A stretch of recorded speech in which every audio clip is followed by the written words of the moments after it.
성령 강림 후 23주 다같이 찬양으로 예배 시작하겠습니다.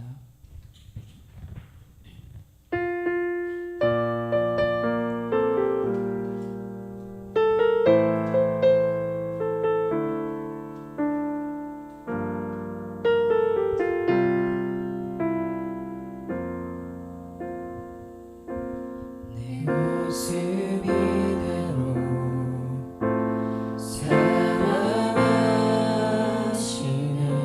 연약한 그대로 사랑하시네. 나의 모든 발걸음 주가 하시나니 날 인도하소서. 내 모습 이대로 내 모습 이대로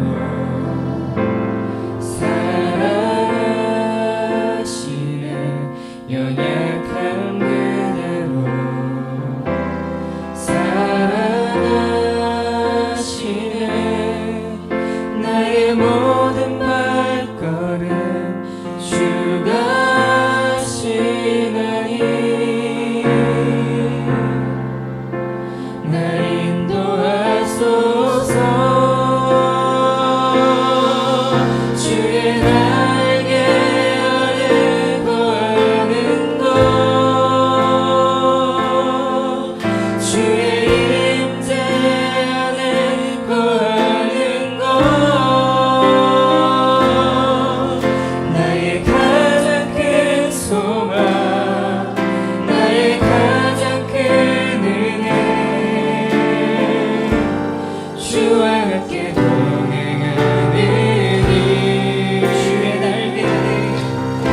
주의 날개 아래 거하는 것, 주의 임재 아래 거하는 것, 나의 가장 큰 소망, 나의 가장 큰 은혜, 주와 함께 보내. 다시 처음부터 고백하시겠습니다. 내 모습 이대로 내 모습 이대로 사랑하시는 연약한 그대로 사랑하시네. 나의 모든 발걸음 주가 하시나니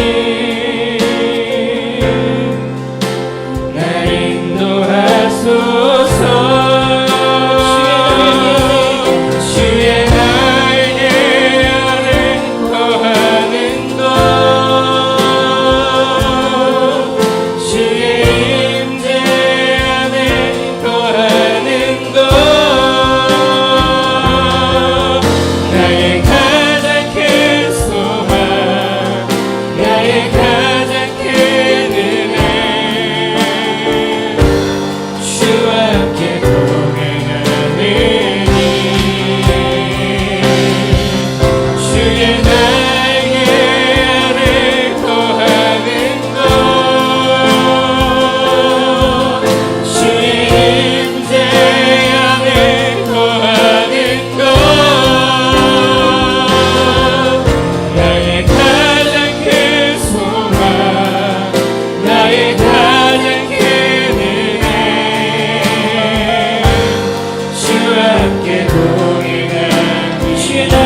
나를 주신 주님 내 안에 계셔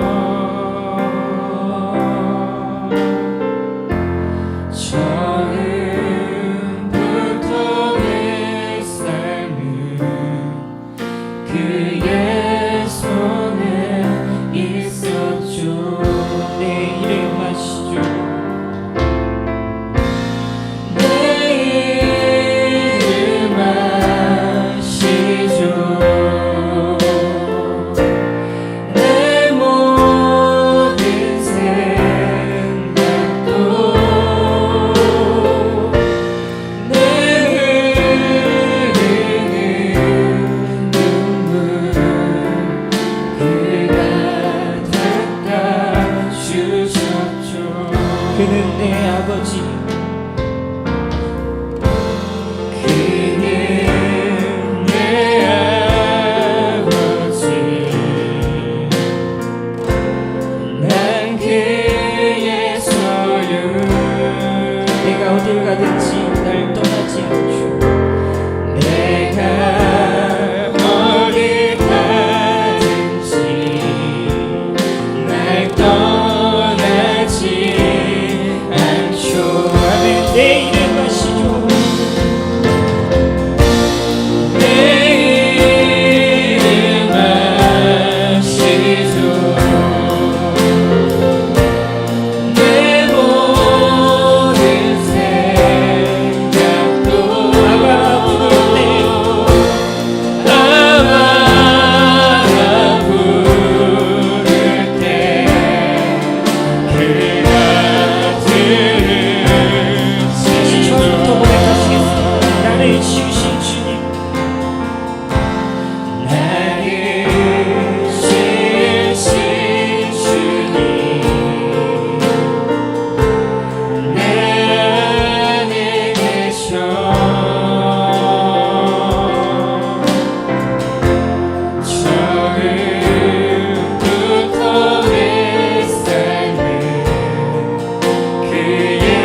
마르지 않는 샘물로 우릴 채우시리라.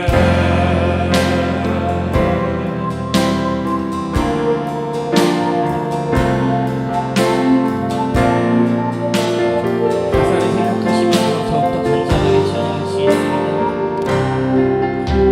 우리 모두 예배하는 자 되어 온전히 영과 진리로 주를 예배하자. 주가 우리와 함께 영원히 함께 하시고 마르지 않는 샘물로 우리 채우시리라.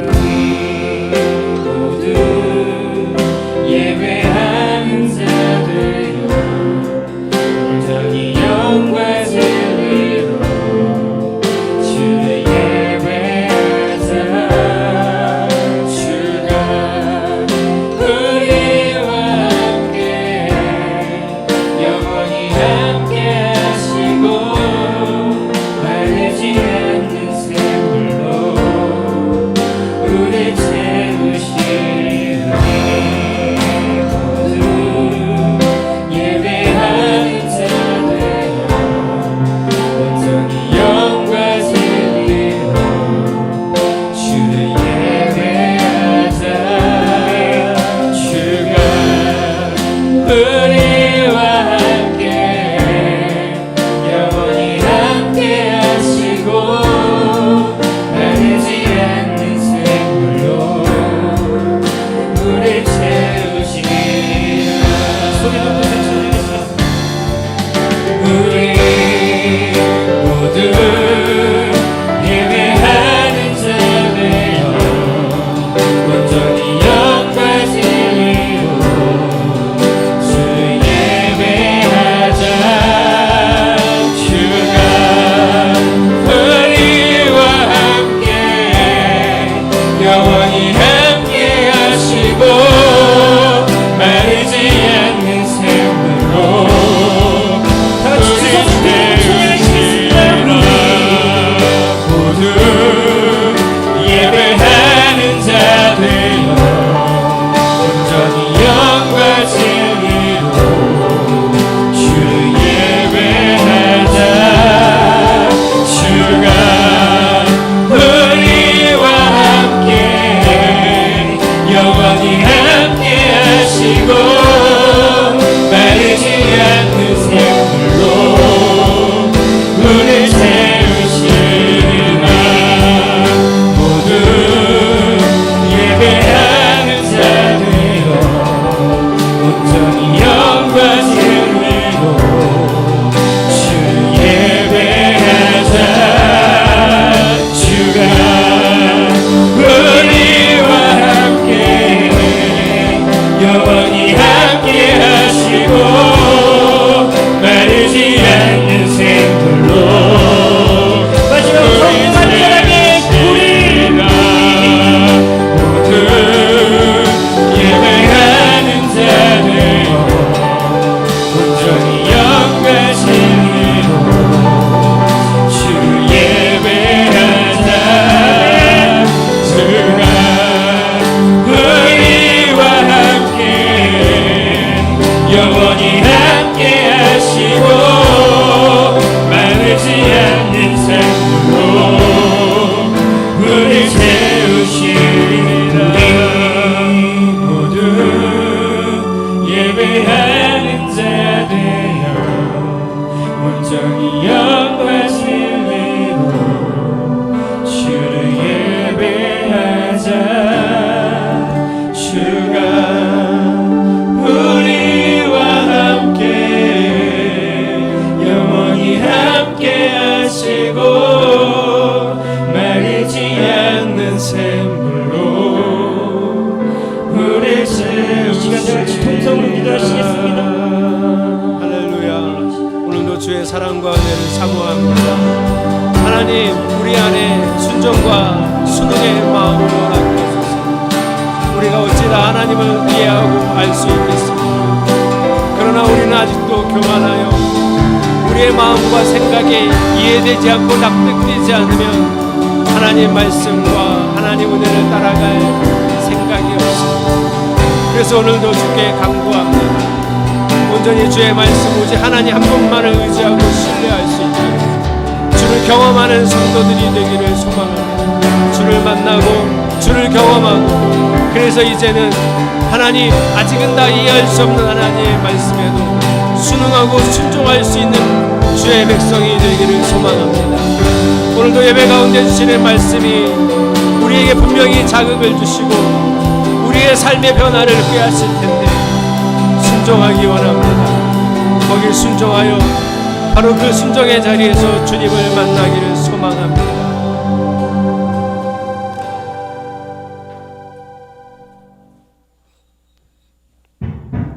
기도하겠습니다.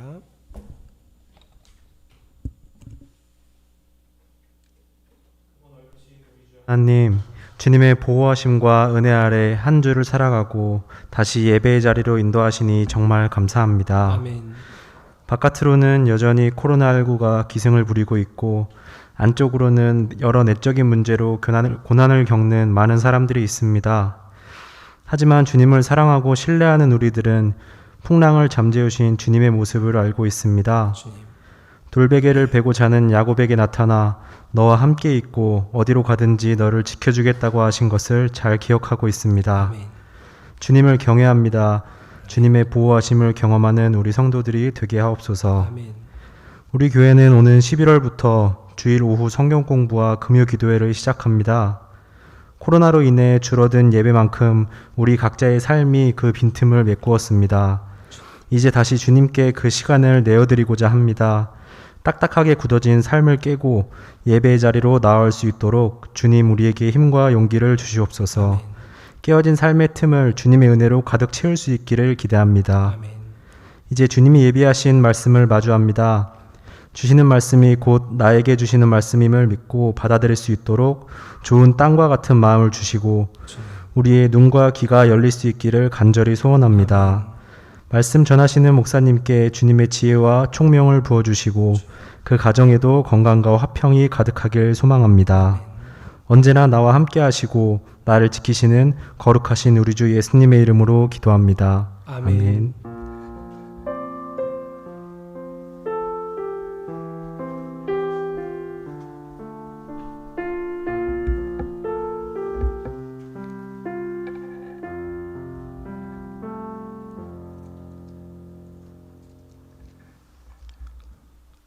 오늘 주시는 하나님의 말씀입니다. 다 같이 경외하는 마음으로 말씀을 대하십시오. 오늘 본문은 창세기 29장 16절에서 30절까지입니다. 눈으로 함께 봉독합니다. 라반에게는 두 딸이 있었다. 맏딸의 이름은 레아이고 둘째 딸의 이름은 라헬이다. 레아는 눈매가 부드럽고 라헬은 몸매가 아름답고 용모도 이뻤다. 야곱은 라헬을 더 사랑하였다. 그래서 그는 제가 7년 동안 외삼촌 일을 해드릴 터이니 그때에 가서 외삼촌의 작은 딸 라헬과 결혼하게 해주십시오 하고 말하였다. 그러자 라반이 말하였다. 그 아이를 다른 사람과 짝지어주는 것보다 너에게 짝지어주는 것이 더 낫겠다. 그러면 여기서 나와 함께 살자. 야곱은 라헬을 아내로 맞으려고 7년 동안이나 일을 하였지만 라헬을 사랑하기 때문에 7년이라는 세월은 마치 며칠같이 느꼈다. 7년이 지난 뒤에 야곱이 라반에게 말하였다. 약속한 기한이 다 되었습니다. 이제 장가를 들게 해주십시오. 라헬과 결혼하겠습니다. 라반이 그 고장 사람들을 다 청해놓고 잔치를 베풀었다. 밤이 되었을 때에 라반은 큰딸 레아를 데려다가 신방으로 들여보냈는데 야곱은 그것도 모르고 레아와 동침하였다. 라반은 여종 실바를 자기 딸 레아에게 몸종으로 주었다. 아침이 되어서 야곱이 눈을 떠보니 레아가 아닌가. 야곱이 라반에게 말하였다. 외삼촌께서 저에게 이러실 수가 있습니까? 제가 그동안 라헬에게 장가를 들려고 외삼촌 일을 해드린 것이 아닙니까? 외삼촌께서 왜 저를 속이셨습니까? 라반이 대답하였다. 큰딸을 두고서 작은딸부터 시집보내는 것은 이 고장의 법이 아닐세. 그러니 이래 동안 초래기간을 채우게. 그런 다음에 작은아이도 자네에게 주겠네. 그 대신에 자네는 또 7년 동안 내가 맡기는 일을 해야 하네. 야곱은 그렇게 하였다. 그가 레아와 이레 동안 지내고 나니 라반은 자기 딸 라헬을 그에게 아내로 주었다. 라반은 여종 빌하를 자기 딸 라헬에게 몸종으로 주었다. 야곱이 라헬과 동침하였다. 야곱은 레아보다 라헬을 더 사랑하였다. 그는 또다시 7년 동안 라반의 일을 하였다. 아멘. 오늘부터 예배 순서가 조금 변경됐습니다. 그래서 교회 소식 광고하는 것은 설교 뒤로 미뤘고요.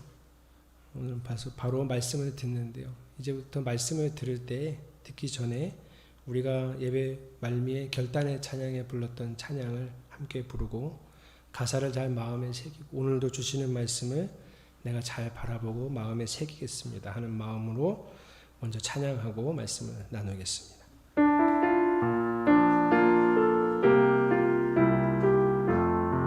내 삶에 들어 주님의 말씀이 내게 빛이 되시니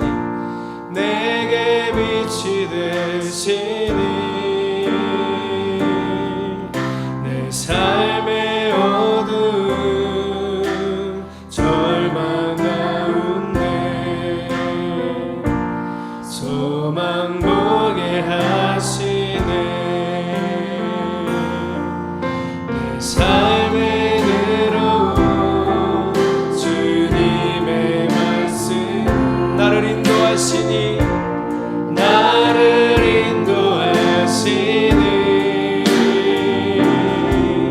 내 삶의 막막한 문제 가운데 주뜻 보게 하시네. 말씀이 내게 역사하기를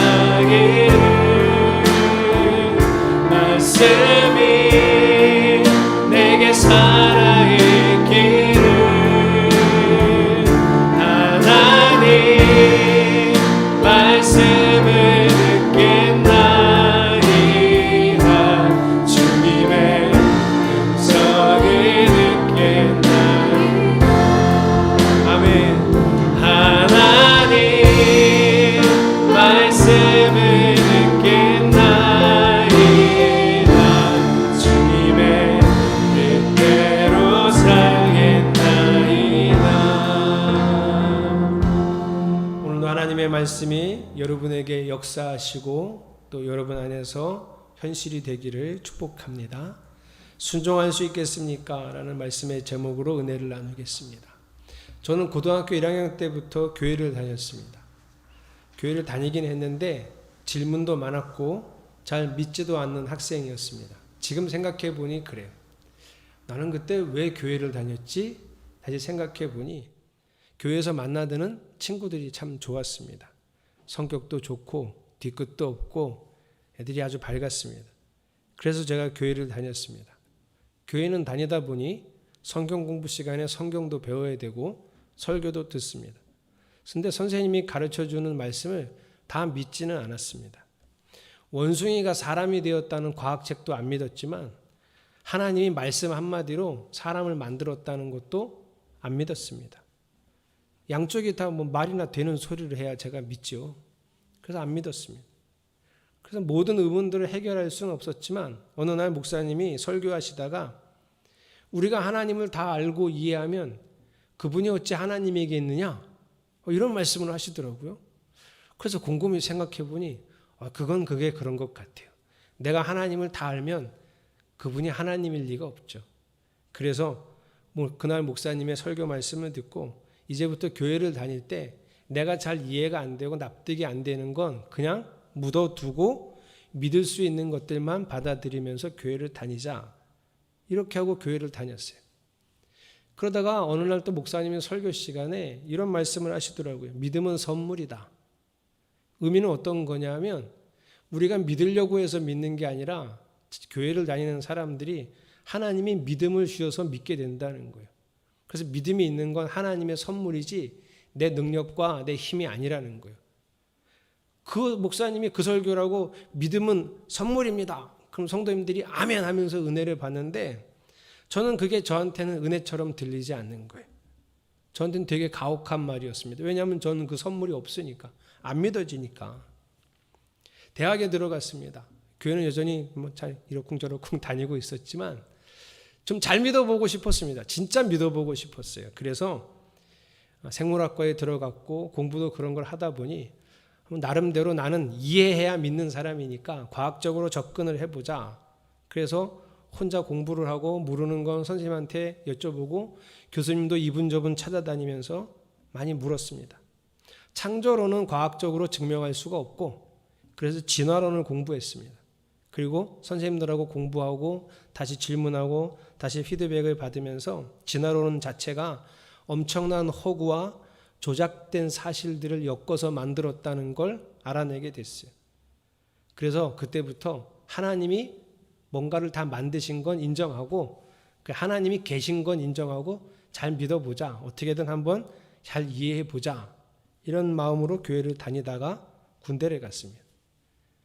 세상에 다 이해하고 납득해서 믿는 것보다 더 무서운 게, 더 강한 게 체험이라는 거더라고요. 군대를 가서 하나님을 체험하기 시작했어요. 아주 많이. 한겨울에 비닐하우스에서 기도하고 성경을 보는데 기도하다가 뭐 환상 중에 환상을 보고 이 정도가 아니라 기도하고 성경을 이렇게 보고 있는데 환상이 앞에 이렇게 보여요. 내가 읽고 있는 성경이 영상처럼 이렇게 머릿속에 다 떠오르고요. 자다가 꿈에서도 그게 나오고요. 너무 놀라운 거예요. 이게 설명하기가 참 어려운데요. 신기했어요. 후임병이 새벽에 기도하자 그래서 야 새벽에 어디 가서 기도해? 그랬더니 자기가 좋은 장소를 알아놨다 그래서 따라갔더니 쓰레기장 옆에다가 땅을 이렇게 파놓고 기도하자 그래서 그 사람하고 새벽에 기도했습니다. 쓰레기장 옆에서. 그런데요 기적이 막 일어나요. 엄청난 일들이 막 일어나기 시작했어요. 부대 안에서.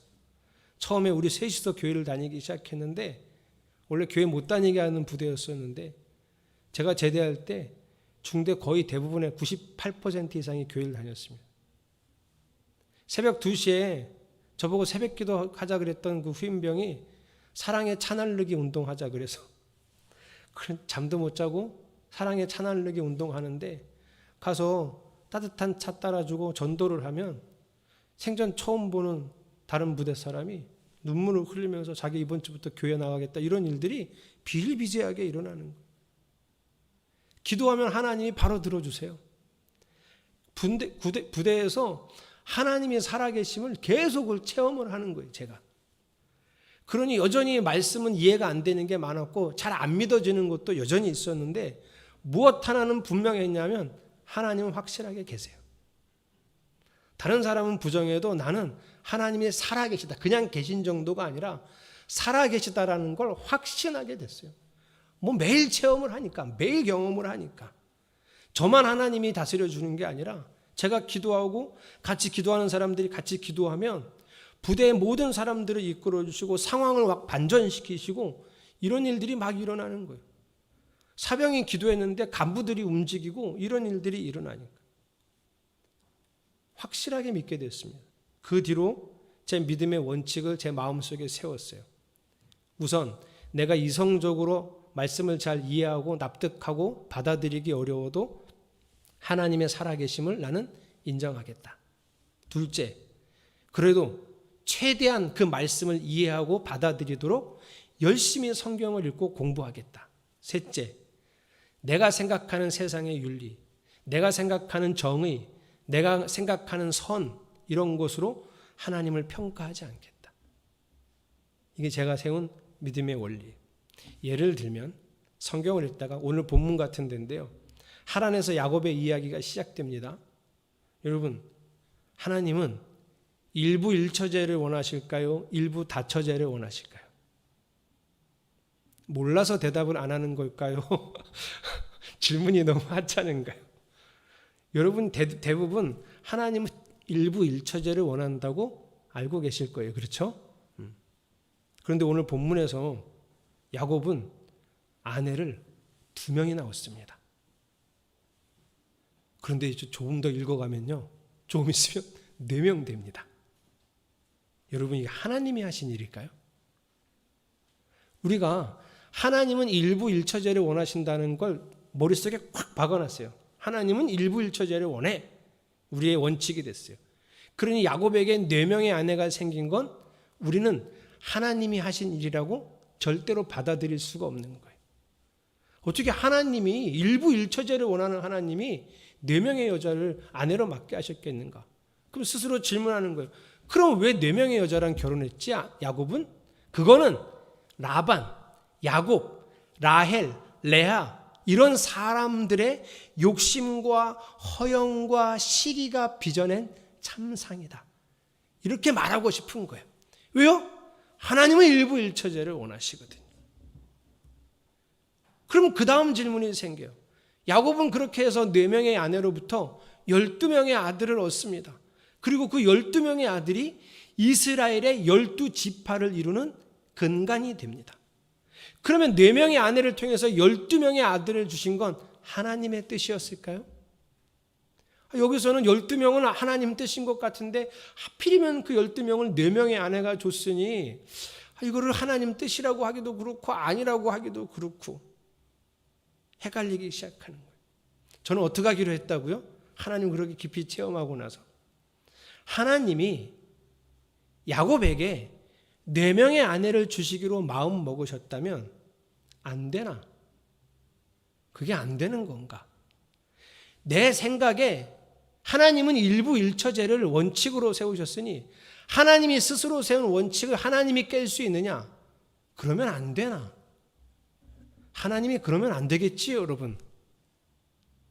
저는 그렇게 생각하지 않는다고요. 하나님이 그렇게 하시고자 하시면 그래도 된다고 받아들이기로 했다고요. 지금 저한테는 안 그러시겠죠. 갑자기 저한테 아내가 하나로는 부족하니 하나도 벅차요. 그래서 저한테는 안 그러겠죠. 근데 하나님이 혹시 그러시면 지금 이 시대에는 다시 질문하고 하나님을 만나야 합니다. 그러나 그때 하나님이 야곱에게 4명의 아내를 둔 건 하나님이 그러실 수 있어라고 받아들이기로 했다고요. 자, 이런 믿음을 가지면 한 가지 문제가 생겨요. 그게 뭐냐면 원칙이 없어지니까 절대 기준이 사라지는 거예요. 거짓말해도 괜찮을까요? 남을 해쳐도 괜찮을까요? 이런 절대 기준, 우리가 원래 알고 있던 인류의 선들의 기준이 허물어지는 거예요. 해야 되고 해서는 안 되는 기준들이 사라지면 그럼 우리는 무엇을 따라 살아야 되느냐? 하나님이 이러실 수도 있고 하나님이 저러실 수도 있다. 그럼 기준이 없잖아요. 이런 문제가 발생하죠. 근데 여러분 그렇지 않아요. 오늘 저는 야곱의 이야기를 통해 그 주제를 말하려고 합니다. 지난주에 야곱은 베델에서 하나님 만났어요. 하나님이 약속하셨어요. 내가 너를 떠나지 않겠다. 지켜주겠다. 지금은 하란으로 가지만 다시 이 땅으로 돌아올 때까지 너를 보호하겠다 하고 약속하셨어요. 그동안 야곱은요, 아버지 이삭의 하나님에 대해서는 들어서 알았고 어머니 리브가의 하나님도 들어서 알았지 한 번도 하나님을 제대로 만난 적이 없었어요. 근데 지난번에 베델에서 하나님을 만나고는 아주 자신감이 생겼어요. 그래서 창세기 29장을 읽으면 조금 변화된 야곱의 모습, 생소하고 낯설은 야곱의 모습을 볼 수 있는데요. 이런 모습들이에요. 자, 하란에 무사히 도착했고요. 하란에 갔더니 어떤 목자들이 양떼를 이끌고 우물가에 모여 있는 거예요. 자, 그 목자들에게 이렇게 얘기합니다. 7절 같이 읽어보겠습니다. 시작. 야곱이 말하였다. 아직 해가 한창인데 아직은 양떼가 모일 때가 아닌 것 같은데 양떼에게 물을 먹이고 다시 풀을 뜯기러 나가야 하지 않겠습니까? 여러분 이 얘기를 그냥 직설적으로 얘기하면 아니 당신들은 뭐 이렇게 게을러? 지금이 벌써 이렇게 우물가에 와서 양들한테 물 먹일 때야?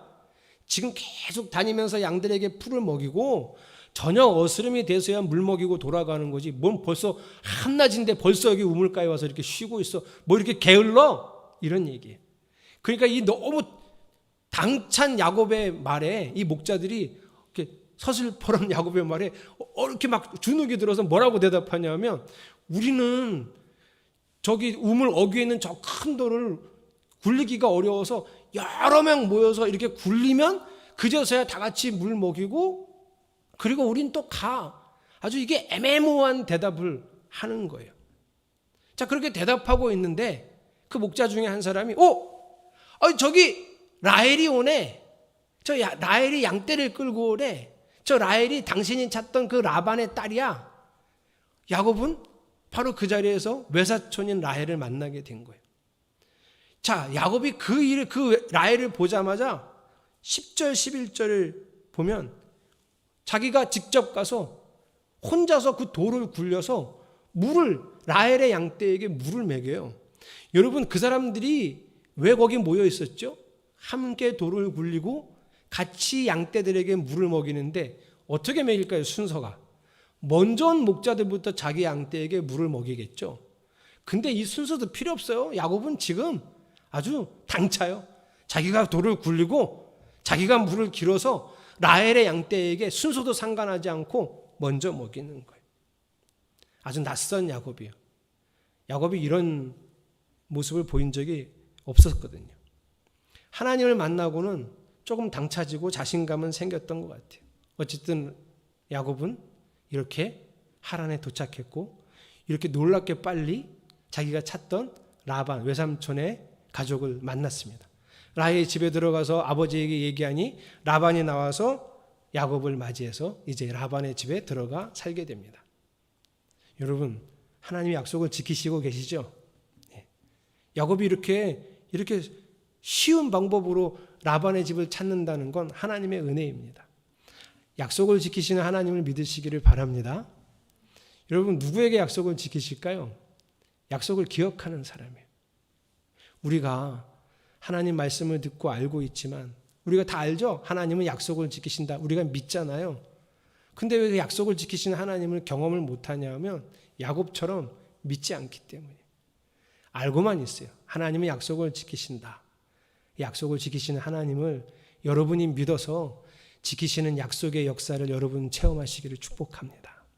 드디어 야곱은 하란에 도착했고 외삼촌 라반의 집에서 살게 됩니다. 자, 이때쯤 우리가 한번 생각해 봐요. 야곱이 하란에 올 때 그도 계획이 있었을 거 아니에요. 내가 이제 앞으로 이렇게 살겠다. 그리고 하나님이 약속하셨잖아요. 돌아오게 하겠다고. 언제쯤 돌아오겠다. 계획이 있었을 거 아니에요. 그 계획을 엿볼 수 있는 성경이 있습니다.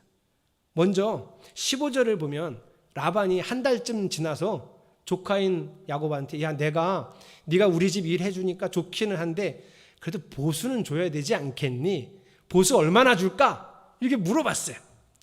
자, 이 대답에서 야곱이 하란에서 어떤 것을 하고 싶었는지 계획이 다 드러납니다. 18절 야곱의 대답을 읽어보겠습니다. 시작. 그래서 그는 제가 7년 동안 외삼촌 일을 해드릴 터이니 그때에 가서 외삼촌의 작은 딸 라헬과 결혼하게 해주십시오 하고 말하였다. 제가 주석에서 7년이라는 일을 하는 동안 받아야 될 보수가 얼마인지를 한번 주석을 여러 개 찾아보면서 봤더니 대부분 어떻게 되어 있냐면 한 달에 얼마를 받아서 결혼할 때 여자들한테 주는 지참금이 있을 거 아니에요. 그 지참금이 될 만큼 돈을 벌려면 거의 대부분의 주석서가 4년에서 5년 일하면 된대요.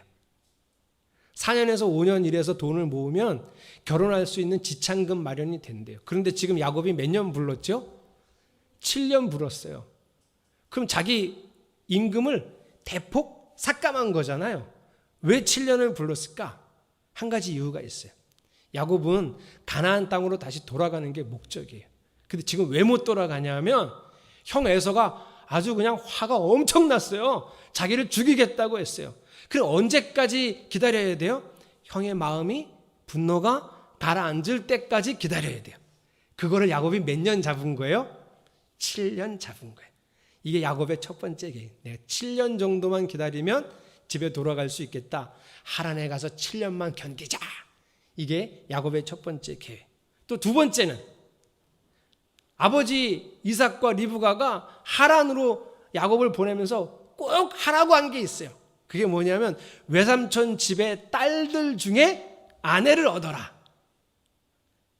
그래서 지금 자기가 이렇게 딸들을 이렇게 보니 한 달 동안 지내면서 보니 라헬이 너무 사랑스러워. 그래서 그 라헬을 달라고 한 거예요. 그게 자기 보수예요. 자, 이게 야곱의 계획이에요. 하란에 올 때 야곱의 계획은 뭐예요? 7년 정도 머물면서 그 딸들 중에 한 사람하고 결혼해서 7년 지나면 가나안 땅으로 돌아가야지. 이게 야곱의 계획이에요. 여러분이 알아두셔야 돼요. 자, 그래서 7년을 일하는데 성경에 보면 7년이 여러분 얼마나 길어요. 그렇죠? 근데 7년이 며칠같이밖에 안 느껴졌대요. 왜냐하면 라헬을 너무 사랑해서 라헬하고 결혼을 생각하니까 신이 나가지고 7년을 그렇게 잘 보냈어요. 자, 그리고 이제 결혼식을 했어요. 우리는 결혼식을 하루 하잖아요. 말이 하루지 30분 하잖아요. 우리는 30분에 결혼을. 근데 그건 길면은 힘들 것 같고 좀 다른 방식으로 길게 했으면 좋겠어요. 어쨌든 근데 이스라엘은 하루도 안 하고요. 일주일을 해요. 일주일 해내 잔치를 열고 그 일주일이 지나면 신혼 첫날 밤을 보내면서 결혼이 성립이 되는 거예요. 자, 그렇게 첫날 밤을 보내고 아침에 눈을 떴더니 너무 깜짝 놀랐어요. 여러분이 잘 아는 것처럼 야곱이 사랑하는 라헬이 아니라 레아가 누워 있는 거예요. 이게 무슨 일이에요? 이쯤 되면 우리는 아주 이상한 의문을 하나 품게 되죠. 자연스러운 의문일 수도 있지만 어떻게 그걸 모를 수 있을까? 에? 여러분은 그런 의문을 안 풀어보셨어요? 아니, 첫날 밤을 보내는데 내가 사랑하는 라헬인지 아닌지를 어떻게 남자가 모를 수 있냐고요. 모를 수 있나 보네. 어쨌든 그런 의문이 드는데 그럴 수 있어요. 왜냐하면 이스라엘의 일주일 동안 잔치 기간에는요, 술을 많이 마셔요. 아마 야곱은 마지막 7일째 진탕 마셨을 거예요. 이쯤 되면 장로교 성도님들, 교인들은 또 다른 의문을 품어요. 어떻게 믿음의 사람이 술을 마시는가? 그건 우리 생각, 그건 한국교회의 생각이고요. 원래 그 사람들은 마셨어요. 그게 잘못된 건 아니에요. 또 여기 졸다가 여기만 듣고 우리 목사님이 술은 먹어도 되는데 저는 그런 말 한 적 없어요. 그때 그 사람이 그랬다는 거예요. 야곱이 그래서 깜짝 놀라고 어떻게 할까요? 따져야죠. 외삼촌, 이게 어찌된 일입니까? 따졌죠. 그랬더니 외삼촌이 이렇게 대답을 했어요. 26절 읽어보겠습니다. 시작. 큰 딸을 두고서 작은 딸부터 시집 보내는 것은 이 고장의 법이 아닐세. 이런 사기꾼. 그거는 7년 전에 얘기했었어야죠. 7년 전에 계약을 맺을 때 야곱이 제가 7년 일할 테니 라헬을 주세요. 그랬을 때 우리 고장의 법은 첫째가 먼저 가야 돼. 그때 얘기했었어야죠. 7년을 보내고 첫날 밤을 보내는데 왜 이제 얘기합니까? 이 사기꾼이. 이건 완전한 사기 행각입니다. 이제 야곱은 속아서 평생을 레아랑 살아야 돼요.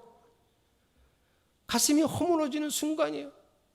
야곱이 완전히 절망에 빠졌을 때 라반이 27절과 같이 제안하는데요. 이렇게 제안해요. 그러니 이래 동안 초래 기간을 채우게 레아랑 결혼해서 일주일 지내라는 거예요. 그 다음에 내가 바로 작은 딸 라헬하고도 결혼시켜 줄게. 그러면서 라반의 속내가 하나 드러나죠. 뭐죠? 그러니 7년만 더해 사기를 당했어요. 이제 꼼짝없이 라헬을 얻고 싶으면 야곱은 7년을 여기서 더 살아야 됩니다. 야곱의 계획이 무산되는 순간이에요. 야곱은 7년 동안 잘 일하고 라헬을 얻어서 가나안 땅으로 돌아가고 그래서 형의 분노가 가라앉은 아버지 집에서 살고 싶었는데 야곱의 계획은 이제 다 무너졌어요. 여러분, 하나님은 왜 야곱의 계획을 무너뜨리셨을까요? 우리는 이렇게 질문할 수 있겠지만 이 질문은 잘못됐어요. 하나님은 야곱의 계획을 무너뜨리신 적이 없어요. 처음부터 야곱하고는 계획이 달랐어요. 야곱은 7년을 생각했지만 결과적으로 보면 하나님은 20년을 생각하셨어요. 야곱의 계획과 하나님의 계획은 달랐습니다. 그리고 하나님의 그 뜻을 실행하는 방법 또한 우리의 기대하고는 많이 다를 수 있습니다. 여러분도 여러분의 인생 계획이 있으시죠? 야곱이 하란에서 7년 계획을 세운 것처럼 여러분도 인생 계획이 있으실 거예요. 그 중에 구체적인 실행 방안과 치밀한 계획을 세우시는 분들도 있을 거예요. 예를 들면 MBTI의 ISTJ 같으신 분들, 매사에 수첩에 적고 계획하시는 분들은 자기 인생 계획도 몇 살에 결혼하고 아이는 어떻게 낳고 내 집 마련은 언제쯤 하고 그러려면 대출은 어떻게 받아야 되고 어디서 받아야 되고 이런 거 계획을 다 해서 노후까지 막 머릿속에 수첩에 적어 놓으신 분들 계세요?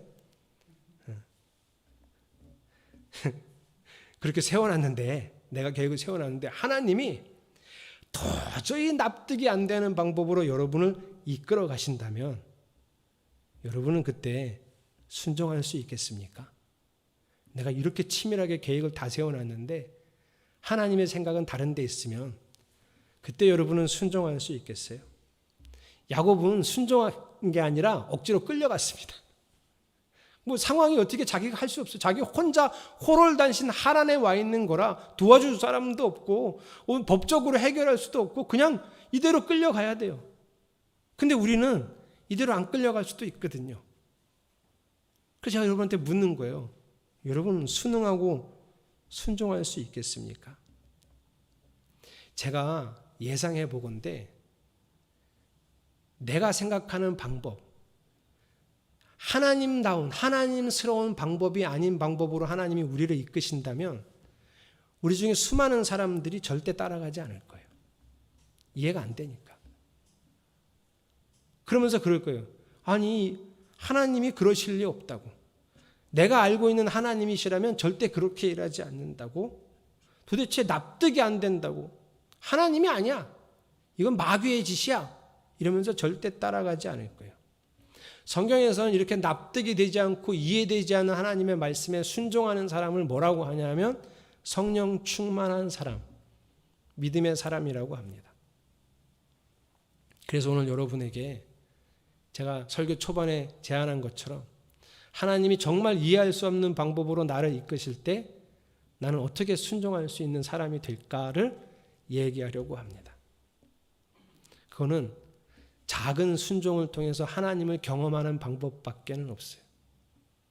하나님 말씀에 순종하고 살아보니 하나님을 경험했더니 그 다음부터는 내가 도저히 이해할 수 없는 방법을 하나님이 쓰셔도 하나님은 그러실 수 있어. 내가 왕으로 믿는 하나님이 그렇다고 하시면 나는 그렇게 따라갈 수 있어. 이래서 순종하는 거지 다 이해해서 순종하는 건 아니에요. 근데 여러분 제가 왜 꼭 순종해야 한다고 여러분에게 강조하는 거냐면 순종의 사람이 곧 구원의 사람이기 때문에 그렇습니다. 순종하는 사람이 곧 하나님의 백성이기 때문에 그러세요. 순종하지 않으면 절대 하나님 백성이 아닙니다. 성경은 도대체 이해할 수 없는 말씀들이 도처에 깔려 있습니다. 그 말씀을 우리는 나름대로 해석해서 나름대로 합리적으로 해석해서 받아들일 만큼 해석해내지만 실제로 하나님은 사람을 죽이시기도 합니다. 얼마나 잔인한지 몰라요. 여러분이 많이 들으셨잖아요. 그냥 싸워 이기면 되지. 그 지역에 사는 개, 짐승까지 다 죽입니다. 뱃속의 아이까지 다 죽여요. 너무 잔인하지 않아요? 그런 하나님을 이해하실 수 있으세요? 이해할 수 없어요. 저는 어떻게 믿죠? 그걸 이해하려고 납득하려고 수많은 노력을 했습니다. 지금도 설명할 방법은 있습니다. 합리적으로. 그러나 그 이전에 제 마음속에 있는 믿음이 있어요.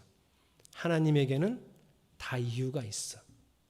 그 이유를 이해하려고 애는 쓰고 있어요.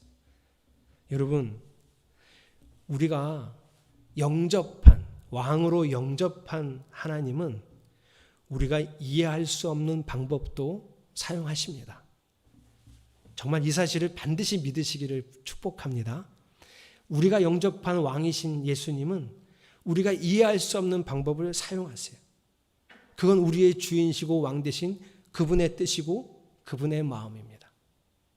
내가 체험한 하나님은 참 좋으신 분이라 저는 이해가 되지 않는 그분의 방법을 존중합니다. 그리고 그것이 반드시 내게도 좋을 것이라 믿습니다. 그래서 저는 이렇게 생각하고 말씀을 따르고 있어요. 내 생각, 내 경험, 내 판단은 나의 주인이신 하나님의 말씀 앞에서는 아무것도 아니다. 이게 제가 믿고 있는 확신입니다. 그러므로 사랑하는 성도 여러분, 오늘 제 말씀의 결론은 순종을 연습합시다요. 여러분 순종을 연습하시기를 축복합니다. 말씀에 순종하는 연습과 훈련을 게을리하지 마셔야 돼요. 제가 실천할 수 있는 것들을 예로 들어 보일게요. 제가 월요일 날, 수요일 날 오늘 했던 말씀을 잠깐이라도 읽고 되새길 수 있도록 짧은 글을 보내드립니다. 월요일 날, 수요일 날. 그걸 읽으시고 오늘 말씀을 마음속에 되새기세요. 자, 여러분마다 그 말씀을 되새기고 오늘 설교를 듣다가 전혀 설교하고 엉뚱하고 난데없는 그 생각이 떠오를 수도 있어요. 기도해야지 뭐 이런 생각. 오늘 저는 한 번도 기도하라는 말 안 했는데 그냥 여러분 마음속에 어떤 마음의 도전이 생기면 그것을 월요일부터 목요일까지 제가 보낸 글을 읽고 되새기면서 여러분의 일상에서 그것이 사라지도록 드러나도록 노력하셔야 합니다. 이게 연습이에요. 이게 훈련이에요. 여러분 오늘 설교 듣고 말씀에 도전 받고 그리고 아무것도 하지 않으면 그래 하나님이 그런 분이지 이렇게 알고만 있으면 우리는 망합니다. 그러니 여러분 월요일부터 오늘부터 목요일까지 오늘 말씀을 자꾸 되뇌이면서 주신 말씀의 도전을 따라 반드시 그것이 내 일상에서 드러나도록 살아내는 연습과 훈련을 꼭 하시기를 축복합니다. 금요일부터 토요일까지는 이제 돌아오는 주일에 들을 말씀을 잘 이해하기 위해서 제가 보낸 글을 참고하셔서 성경을 읽고 예배를 준비하시는 성도들이 되시기 바랍니다. 말씀이 참 중요한 생명의 원천이기 때문에 그렇습니다. 혹 때로는 하나님이 우리가 주일날 받은 말씀이 아니라 다른 말씀을 통해서도 은혜와 말씀을 주실 수 있으니 제가 다른 말씀에 대한 거리들을 보내면 그것도 찬찬히 살펴보시면서 말씀 앞에 서는 성도들이 되시기를 축복합니다. 이렇게 작은 것에 순종해야 나중에 하나님이 결정적인 방법인데 도저히 납득할 수 없는 방법으로 일하실 때도 우리가 따라갈 수 있기 때문에 작은 일에서 순종하며 하나님을 경험해야 결국엔 아주 막강한 하나님의 파워가 드러날 때 거기에 순응할 수 있는 사람이 되기 때문에 저는 오늘 여러분이 작은 말씀에 순종하는 결단과 다짐이 있기를 축복합니다. 함께 순종하는 훈련을 감당하는 온익교회 모든 성도들이 되기를 예수님의 이름으로 축복합니다. 함께 327장 찬양하겠습니다. 내 악보를 누가 갖고 갔나 봐요. 찬양 운행하고 왔더니 다 없어졌어.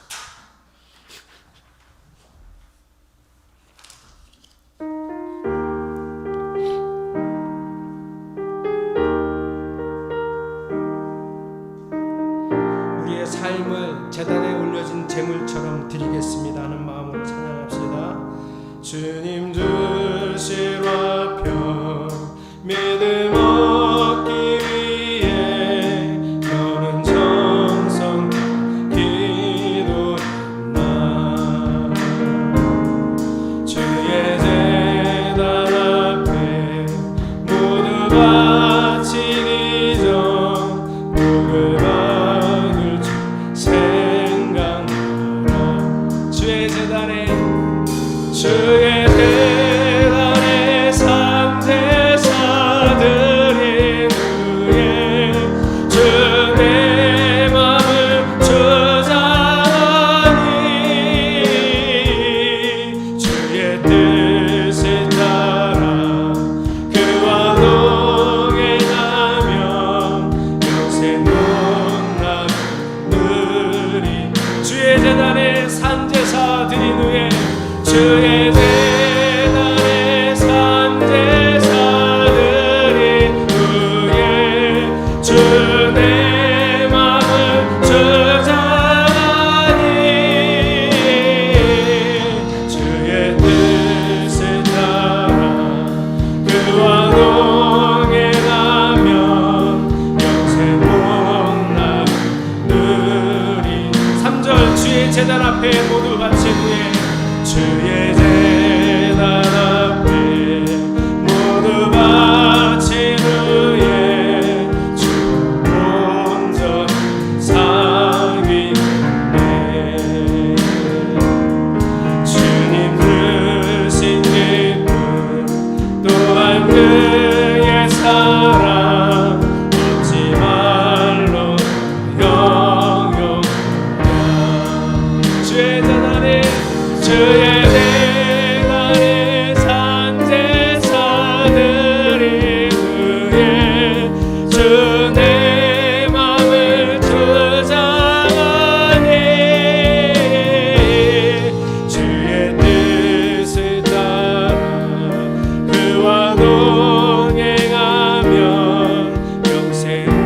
우리의 일상을 제물로 주 앞에 드리겠습니다.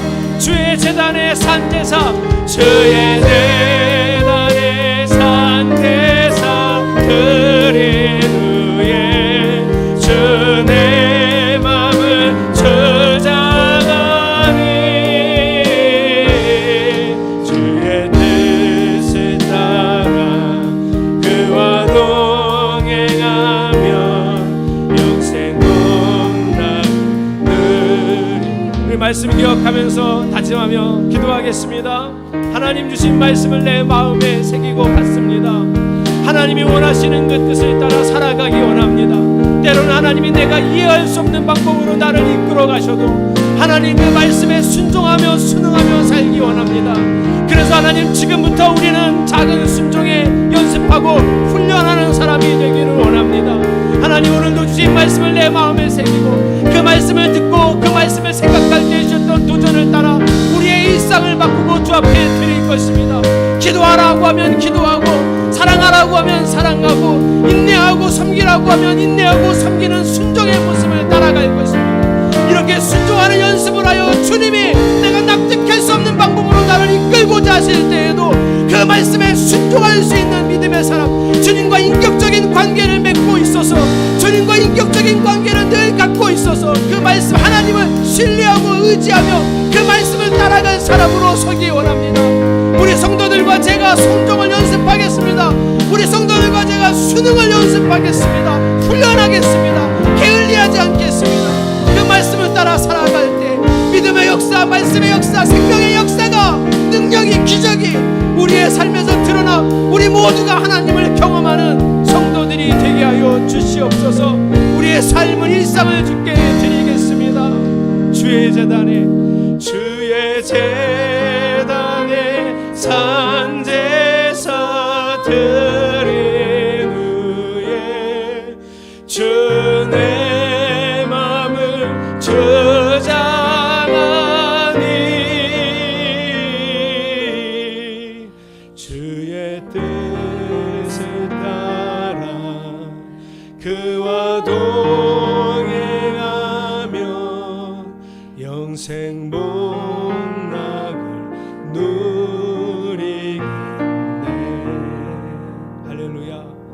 하나님 순종과 순응을 연습하는 주의 백성들에게 하나님의 기적과 능력을 체험하는 역사하심을 우리가 경험할 수 있도록 이끌어 주시옵소서. 게을리하지 않으며 주를 따라가게 하여 주시옵소서. 예수님의 이름으로 간절히 기도드렸습니다. 아멘. 옆에 지체들과 인사하겠습니다. 말씀이 결론이 되도록 살아갑시다. 매 순간 하나님을 바라봅시다. 제가 교회 소식을 설교 후반부로 조금 미뤄둔 이번의 이유는 어쩌보면 우리가 하나님 말씀을 듣고 때로는 순종해야 될 일들이 이 광고들 안에 있기 때문입니다. 여러분들이 하나님 주신 말씀을 따라 살아가고 또 교회의 형편과 소식을 따라서 또 하나님 말씀에 순종할 수 있기를 바랍니다. 주일 일정 또 평일 일정은 수요일 날 성경학교가 8시 30분에 있습니다. 이 성경학교에 힘써 참여하시기 바랍니다. 금요 찬양 기도회는 11월 12일부터 다시 시작하겠습니다. 빨간 글자 같이 읽어보겠습니다. 시작. 여러분 마음이 하나님 말씀에 늘 가 있기를 바랍니다. 인터넷 카페도 잘 활용하시고 제가 단톡에 올려드리는 글도 꼭 읽어보시기 바랍니다. 이번 주에는 우리 지체들 중에 화요일에는 이승현 청년, 수요일에는 우리 박은주 권사님, 황윤상 집사님, 그리고 토요일에는 장동주 집사님 생일입니다. 우리 4명의 지체들이 이번 주에 생일인데요. 또 당일날도 축하해 주시고 오늘도 함께 축복하고 축하하겠습니다. 박수하겠습니다. 공지사항은 성경금 주간은 여러분이 아실 테고요. 다음 주 주일부터 주일 오후 교육을 시작합니다. 예수님의 비유로 교육을 하다가 이게 코로나 상황을 보고 계속 교육을 할 수도 있고요. 코로나 상황이 좀 호전이 되거나 국가의 지침이 좀 달라지면 오후 집회로 찬양하고 말씀 나누는 집회로 변형할 수 있습니다. 그때 가서 결정하고 일단 다음 주 주일부터 오후에 교육을 시작합니다. 그러니 예배 마치고 집에 가셨다가 식사하시고 2시까지 오셔서 이 자리에서 교육을 참여하시기 바랍니다. 다음 주 주일 저녁에는 김수롱 박은혜 성도님 가정 신방합니다. 신방에 참여하실 분들은 저에게 따로 연락해 주시기 바랍니다. 11월 21일은 추수감사주일로 지킵니다. 미리 준비하시고 기도하시면서 한 해를 감사로 잘 마무리할 수 있도록 추수감사주일을 지키는 일에 힘써 주시기 바랍니다. 저희가 춘천 동지방에 올해부터 왔는데요. 지방연합성회가 있습니다. 추수감사주일 저녁 21일 저녁부터 24일 수요일까지 낮에는 없고요. 새벽 5시, 저녁 7시 30분에 신성감리교회에서 있습니다. 강사는 시흥성천교회 지광신 목사님입니다. 분명히 저랑 스타일 많이 다르실 것 같은데요. 때로는 이렇게 늘 담임 목사의 설교를 듣다가 다른 목사님의 설교를 들어보는 것도 좋습니다. 그래서 좀 색다른 은혜를 여러분들이 체험할 수 있기를 바라면서 여러분 적극적으로 한번 참여해 주시기를 바랍니다. 여러분이 광고 속에 여러분이 또 하나님 말씀 안에 순종하고 따라야 될 것들이 있다면 반드시 순종하고 따라가는 다짐이 있기를 바랍니다. 우리 다 함께 일어나셔서 비전 선언문 선언하십니다. 비전 선언문.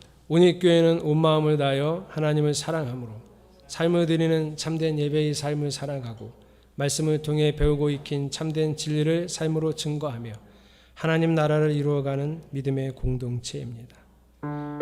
오늘부터 함께하는 찬양은 모든 말씀을 주신 우리 예수님이 나의 왕이시니 주님이 우리를 다스려 주시옵소서 하는 마음으로 결단의 찬양을 하겠습니다. 예수 우리 왕이여 이곳에 오소서. 할렐루야. 보좌로 주를 찬양하오니 주님을 경배하오니 주님을